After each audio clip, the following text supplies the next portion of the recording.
שלום לכם.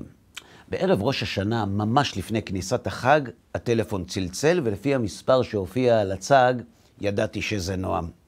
כשפגשתי את נועם בפעם הראשונה, היה קשה לזהות שהוא אחד שמתעניין ביהדות, אבל השנים לימדו אותי לא להאמין לעיניים, לפחות לא במה שקשור לקטלוג רוחני של אנשים.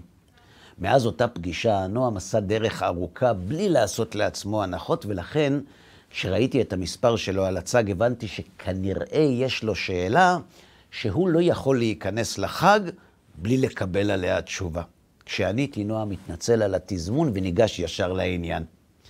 ככה הוא אמר לי, אני אומר לפני התפילה כל בוקר, הריני מקבל עליי מצוות עשה של ואהבת לרעך כמוך, והריני אוהב כל אחד ואחד מישראל כנפשי ומאודי, ויש לי עם זה בעיה. למה בעיה? שאלתי אותו, זו הרי תפילה יפה מאוד, איפה הבעיה איתה? זו לא הבעיה איתה, הסביר לי נועם, זו בעיה איתי. את הנוסח הזה, אהרון, אני אומר לפני התפילה. כשאני אומר אותה, יש רק שניים ששומעים, הקדוש ברוך הוא ואני. ואת השניים האלה אני הרי לא יכול לשקר. אני הרי יודע שאני לא אוהב כל אחד מישראל כנפשי ומאודי. אם אני יודע את זה, גם הקדוש ברוך הוא יודע. אז את מי בדיוק אני משקר? חוץ מזה, תגיד אתה, איך אפשר לאהוב כל אחד מישראל כנפשי ומאודי? בשביל מה להציב רף כל כך גבוה? אנחנו הרי בני אדם, אהרון, יש לנו רגשות, אנחנו לא מכונות שלוחצים על כפתור ואוהבים.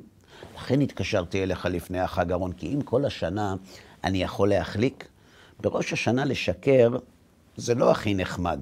אני פשוט לא יכול להיכנס לחג בלי לקבל תשובה, אז או שאני מפסיק לומר את זה, או שאתה תסביר לי איך זה אפשרי, ואז אני אמשיך. פשוט מאוד אמרתי לו. ישנם שני מצבים שיכולים לגרום לאדם להרגיש את הזולת. הפחד או אידיאל.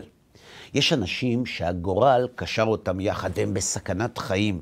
והסכנה המשותפת גורמת להם להרגיש אחד את השני, לפחות עד שהיא חולפת, ואת זה נועם, אנחנו הרי מכירים טוב מאוד. אם בימים רגילים אנחנו מסוגלים לריב על פוליטיקה, כשחס ושלום פורצת מלחמה, אנחנו מסוגלים לנסוע עד לחזית, רק כדי לחלק אוכל לחיילים, בלי לבדוק למי הם הצביעו בבחירות.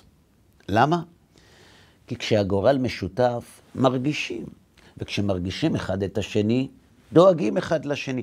לכן אמרתי לך שפחד הוא אחד הגורמים שעוזרים לנו להרגיש את הזולת. עם זה אני מסכים, אמר לי נועם, אבל איך האידיאל קשור לזה? גם זה לא מסובך, אמרתי לו. תסכים איתי שכדי לאהוב את הזולת, אנחנו צריכים להרגיש אותו. אלא שכדי להרגיש אותו, אנחנו זקוקים למניע. אלא שיש אהבה אחת, נועם, שיוצאת גם מן הכלל הזה. האהבה שאנחנו אוהבים את עצמנו. תגיד, נועם, האם כדי לאהוב את עצמך, אתה זקוק למניע, לסיבה? ממש לא, אמר לי נועם. את עצמי אני אוהב כי זה אני, אבל אחרים הם לא אני, אז איך אני יכול לאהוב אותם כמו שאני אוהב אותי? פשוט אמרתי לו, אם תדע שהאחרים הם בעצם אתה, אם תדע שהם חלק ממך, אם תצליח להתגבר על החושים שמשקרים ומספרים לך שיש אתה ויש הם, אם תפנים את העובדה שכל עם ישראל הם יחידה אחת. אתה הרי אמרת בעצמך שאת עצמך אתה אוהב כי זה אתה. אז תנסה נועם לחשוב רגע, מה היה קורה אם היית יודע שכל עם ישראל הם חלק מהאתה הזה? האם גם אז היית מתקשר לשאול אותי איך אפשר לאהוב אותם? לכן אמרתי לך שהרגשת הזולת תלויה או בפחד או באידיאל. זה יפה מאוד, אמר לי נועם, אבל איך אני יכול לדעת שאני לא מרמה את עצמי? איך אפשר לדעת שבאמת כל עם ישראל הם יחידה אחת? פשוט מאוד, אמרתי לו. זה כתוב בפרשת השבוע.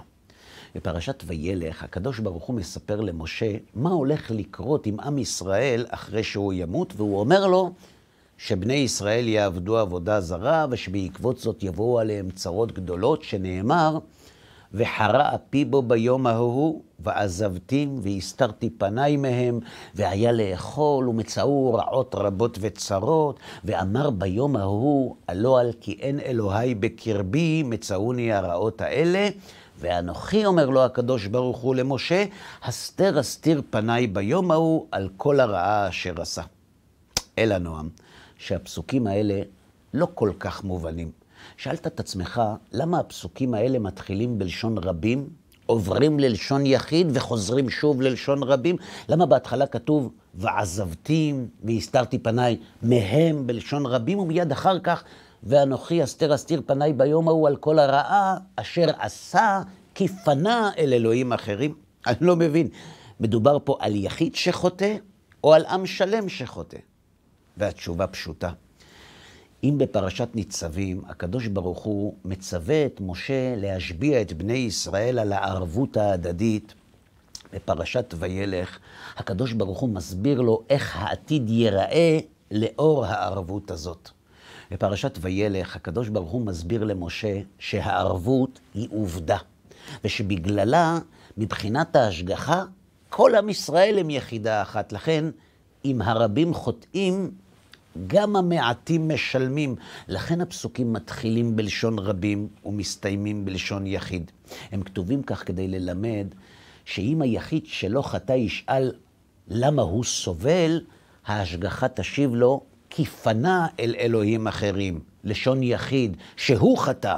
וכשהוא יטען שהוא לא חטא ושלא מגיע לו לסבול, יענו לו שביהדות לשון רבים ולשון יחיד זה אותו דבר, ושאם הרבים חוטאים, הערבים משלמים, גם אם הם לא נהנו מכספי ההלוואה.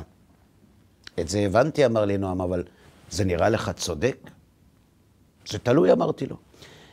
אם עם ישראל הם קבוצה של רבים, זה לא צודק. אבל אם כל עם ישראל הם יחידה אחת, גוף אחד, זו כבר לא שאלה של צדק. זו עובדה, ויש לה גם סיבה. הערבות היהודית נועדה, נועם, להבטיח שעם ישראל יגיע אל תכליתו בכל מקרה. תגיד לי אתה, אם לא הייתה ערבות, ואם לא היינו גוף אחד, היה אכפת לנו מי מגיע בראש השנה וביום כיפור לבית כנסת, או שהעיקר שאנחנו הגענו? לכן יש ערבות, כדי שגם אם אתה ואני מגיעים לבית כנסת בראש השנה וביום כיפור להתפלל, לא נוכל להתעלם מהעובדה שישנם כאלה שלא מגיעים, שיכאב לנו. למה שיכאב? כי כשיכאב נעשה הכל שגם הם יגיעו, כי כשיד שמאל כואבת, יד ימין מצטרפת אליה לביקור אצל הרופא, למרות שהיא עצמה בריאה. זה יפה מאוד, אמר לי נועם, אבל מה קורה אם עוד לא הגעתי למדרגה הזאת? מה יקרה אם עוד לא כואב לי שאחרים לא מגיעים? פשוט מאוד, אמרתי לו. בשביל זה יש את הפחד. כשאתה יודע שיש כאלה שלא מגיעים ואתה משלם עליהם, לא תוכל להיות רגוע בראש השנה וגם לא בכיפור, גם אם כל היום היית בבית הכנסת. לכן, נועם, אנחנו קוראים את הפרשה הזאת בשבת שבין ראש השנה ליום הכיפורים, כדי שנדע שהערבות פועלת, בועטת, ושהבחירה שלנו מסתכמת בשאלה איך הערבות תבוא לידי ביטוי, בדרך הפחד או מתוך האהבה. ועוד נקודה לסיום. נכון אמרת לי, נועם, שזה לא כל כך הוגן הערבות הזאת?